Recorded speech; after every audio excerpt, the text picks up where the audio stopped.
here. What does this say? The word here, Kappa Omicron Rho, it means the chief Korypheo of what? Right, the chief of what? Uh-huh. Of Apostolon, the apostles. The apostles. Chief Of the apostles.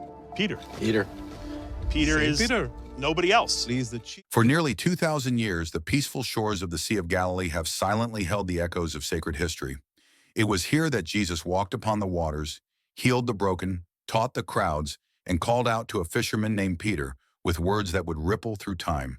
But now something extraordinary has emerged from deep beneath the soil, something buried for over 1,500 years. Words possibly spoken by Jesus himself, hidden from history until now. Archaeologists in Israel have unearthed what may be one of the most profound and personal messages Christ ever shared, a message long lost beneath the dust of ages, waiting for the right moment to be revealed. Before we continue, if you're passionate about biblical history, ancient discoveries, and faith-filled revelations from the Holy Land, make sure to subscribe for more content just like this. Now let's return to the shores of Galilee, where the past is speaking once again. In a quiet area just north of the Sea of Galilee, archaeologists began an excavation, believing they were digging through the ruins of a 6th century Byzantine church. These churches were often built over places tied to Jesus' life, sites of miracles, teachings, or sacred encounters. As layers of history were carefully removed, something incredible appeared beneath the dust, a beautifully preserved mosaic floor. It was vivid, detailed, and clearly crafted with care. But it wasn't just the artistry that caught their attention. Within the mosaic's design lay inscriptions in ancient Greek, and one in particular stood out. It referenced Peter, and possibly Jesus. This inscription, now being closely translated by scholars, seems to capture a personal, lesser-known moment between Jesus and his disciple. Not the familiar, "feed my sheep" found in John 21:17, but a different phrase entirely, a phrase never before seen in any known scripture. Could it be that Jesus said more to Peter than what we've read? Could this be a spoken moment, passed down orally by the early church, finally recorded by those who remembered, and preserved in mosaic form? The mosaic has been dated back to the 500s AD, meaning it's been buried for over 1,500 years. The church itself was likely built at a time when Christianity was flourishing throughout the Roman Empire. Believers were determined to protect the words and memories of those who walked with Christ. And where this church was built makes the discovery even more compelling. Near the ancient town of Bethsaida, as recorded in John 1:44, Bethsaida was the hometown of Peter, Andrew, and Philip. It's where Jesus began calling his disciples. It's where he walked with Peter on the water, as written in Matthew 14:29. Could this site be the very place where Jesus once spoke the words captured in this newly found inscription?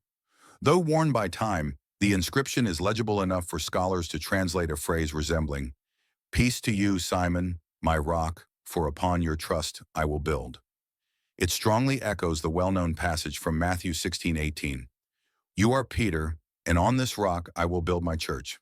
But this variation carries something more, an intimate tone, peace, trust, reassurance, as if Jesus was saying, "I see your faith. I know your heart. I'm building something through you, not because you're flawless, but because I trust you." Why was this message hidden for so long? And why is it surfacing now? History offers a clue. Churches of that era were often lost to natural disasters, invasions, or simply forgotten over centuries. It's believed that this one was buried during an earthquake in the 8th century, its walls crumbling and vanishing under the shifting earth. But it was never truly lost.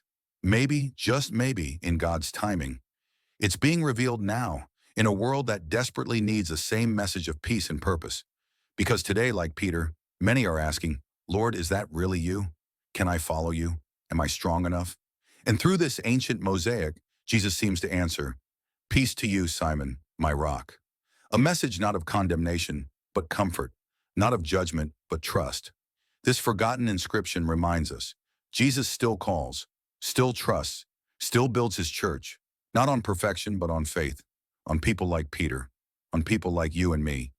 It's easy to overlook the quiet conversations in Scripture, but those are often the most powerful. Peter wasn't a perfect disciple. He doubted, he denied, he failed. Yet Jesus restored him. In John 21, after Peter's denial, Jesus asked, "Simon, son of John, do you love me?" "Yes, Lord, you know I love you." "Then feed my sheep." This wasn't just a second chance. It was a mission, a declaration of trust. Now, centuries later, we may have uncovered another whisper of that same trust, immortalized in stone. Whether the mosaic holds a direct quote from Jesus or a sacred memory passed down through generations of believers, the message is clear: peace, trust, purpose. Discoveries like this remind us that the Bible isn't just ancient text, it's living history. The land still speaks, the stones still cry out, and sometimes when the world needs it most, a forgotten phrase resurfaces to strengthen our faith. If this mosaic truly preserves a message from Jesus to Peter, then it's not just a historic find, it's a gift. A reminder that the early church held tightly not just to miracles, but to personal moments of love, hope, and calling. Jesus sees you. He speaks peace over your life. He trusts you, even when you feel unworthy.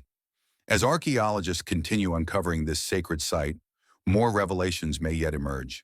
But already this mosaic has captivated hearts. Imagine standing where Peter once stood, not reading the words of Jesus from a page, but seeing them rise from beneath your feet. Peace to you, Simon, my rock.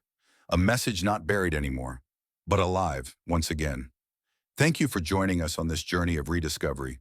Don't forget to subscribe for more biblical mysteries, archaeological findings, and faith-building stories from the Holy Land. May the peace of Christ guide your path. Until next time, God bless you.